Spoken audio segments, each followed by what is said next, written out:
Joining me right now is Mr. Ajay Piramal, Chairman of the Piramal Group. He's known as the man with the money. He has been known as the man with the money for a while. He's also known as the man with the plan. He's completely transformed his business, himself, and of course what the group is into over the last 5 or 6 years or so. Mr. Piramal, it's a pleasure to have you with us here. Thanks very much, sir. Sir, you are into the entire spectrum of real estate financing. The total size of your investments, is about 30,000 crores or so. This includes the investments in the Shriram Group of companies as well.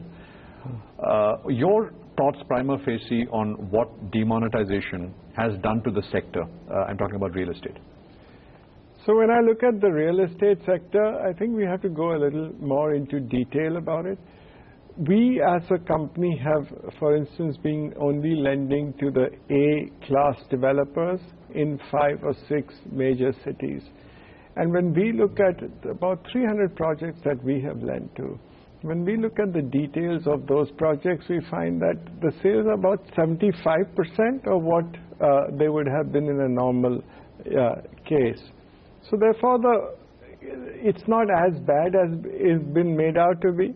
Also in real estate, I think it's a long-term, once probably lifetime decision. So people have held back a little bit because of the fact that, everybody talks about that prices are coming down, interest rates are going to come down, and hence I think 75%. But it's moving towards normalcy now.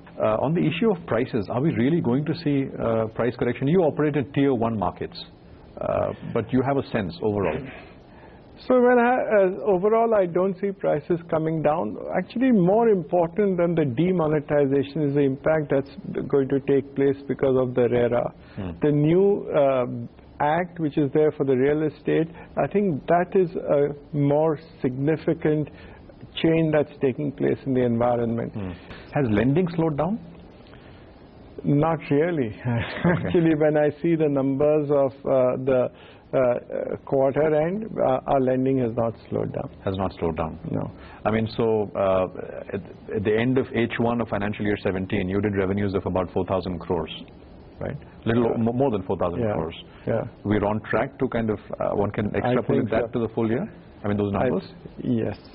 One can? Yeah. Because, I mean, out of the 30,000 crores that I mentioned, the loan book on the real estate side is about 19,000 crores plus. That's right. At the end of the second quarter, right? Yeah. H1. Yeah. How is that going to shape up from here?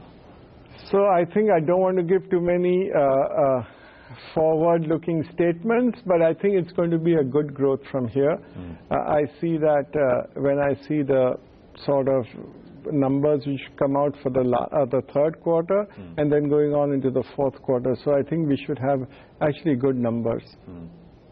On the NPA side, 0.4%. I mean, you were actually doing much better compared to a year back or 2 years back. You think that trend will continue? Yes, we are pretty confident. So our NPA actually as a percentage and also in absolute terms has come down at 0.4% is a gross NPA. Yes. So we provide for much more. It's only because I think we've been able to recover some of the loans which had gone bad. So that just shows that the quality of the legal documents that we have as well as the risk assessment that we do is quite robust. And this is just one evidence that we've been able to recover a couple of loans which had been provided as NPA back into the system. Construction finance is about 50% of your of that 19,000 crore book, right? Yes. And that will grow. I mean, that will continue to grow. Yeah. So that is, I mean, in that segment, in that book, that's the fastest. That will be the fastest. We made a strategic choice a year and a half ago to fund actually construction finance. Early on, we were in the early stage of financing. Right. When we saw that the market, the way it was developing and the way we wanted to actually see the risk that we were doing and the size of the book, that's when we chose deliberately to go into construction finance. On the housing finance side, what are the plans, sir? How are you going to enter that space? So housing finance, we have created a separate subsidiary for housing finance. So it will be managed by an independent team of people. We have people who've got experience in housing finance, who've understood the space, and these are all homegrown talents. So one of the things that we distinguish ourselves from others is that we get homegrown talent who've been with us for some time, who know our values, which are really important, and the culture. So we have created this team, or we are in the basis of creating a team in housing finance. And we will go into those. So the first of the things that we want to do is that we are today already in more than 91 plus actually micro markets which we are funding different projects. Sure. So those are the ones which we know well. We know what's the demand in those areas, and that's where we will start by funding first. We have put initial equity of 1,000 crores, and I think over time we will keep increasing it. So 1,000 crores equity in housing finance also allows you a fairly decent debt equity ratio. So I think this should be a significant growth engine for us in the future. Fair enough. And this will be on, I mean, you start operating this, I mean, as soon as you got all approvals and no, so you we've applied for the NHB. As soon as we get the license, we will.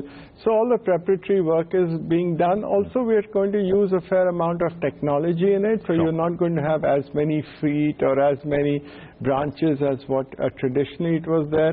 One of the advantages of coming in late is that you can learn from the mistakes of others.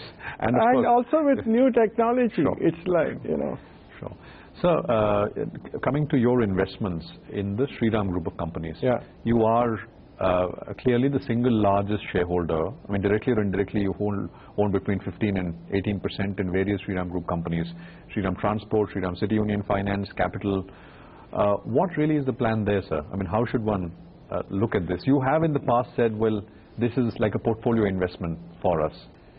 See, as I look at it today, we talked about the Piramal business in financial services. We've also talked about Shriram Transport and the City Union. All these three businesses are on a growth trajectory today. All of them have enough runway to grow. In my view, that with all this demonetization and the environment, actually, organized finance companies are going to do even better as more and more money comes into the system. So I feel that this is the time for us individually to focus on growth in each of the businesses. So the answer is no. I mean, indirectly you're saying there is at this moment, I don't think we have, we don't want to do a plan to merge or anything. No. Right. And also, I mean, the nature of the business, you're on the wholesale side, they're on the retail side. So the game is different in that sense. It is. Or is it about, I mean, you gaining experience there in terms of running? No, I think it's really about not distracting ourselves. Any merger with more than 50,000 people of the Shriram Group means that the culture will be different. It takes a lot of time. And 1 or 2 years in a merger of this size would mean that you can get distracted from your growth agenda. As in when we find that our growth agenda is coming to a steady level, that's the time we should look at it.